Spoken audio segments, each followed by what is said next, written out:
was the car was in absolute pieces. We saw it almost sort of breaking up as the marshals moved it up over the wall. You have a bit of a theory on this, Sam. Was it the brakes, do you think? And is it similar to incidents we've seen already throughout the year? So in response to that, so we saw earlier in the race, we saw a Renault with a left rear brake problem. The brakes were on fire. Ocon retired from the race because he had a very similar brake problem to Sebastian Vettel in Monza. So those brakes were cooking up. They were catching fire. You got a lot of drivers on the radio saying, look, he needs to stop in this race because his brakes are on that. You can see it on your screen now. Ocon out there. You can see the smoke coming off almost exactly like Sebastian Vettel in Monza. And as the car comes past, you can see those brakes burning away. I mean, you need to just bring the sausages for the French barbecue there because those brakes are in trouble. Now, I've been looking into some of the technical data of that car.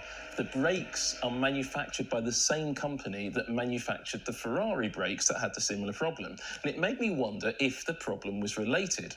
Well, think back to Silverstone, Daniel Kvyat and the AlphaTauri.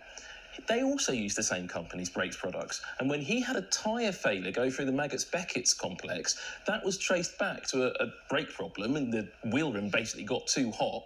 The heat went through to the tyre, and that caused the tyre to fail. It was actually a separate problem. It wasn't down to Pirelli. It was that the right rear was toasting itself. So then we get to Lance Stroll going through those really fast corners at the, Arrabbiata 1 and 2. And I think it was Arrabbiata 1, just on the exit of it. He comes out of the corner and you see he just gets out onto the curb. And you can see a little bit of rubber flying forwards when you see the tyre fail. There you go. That's the moment the tyre failed. And it looked like at first, was it just a tyre failure? It's the loaded tyre.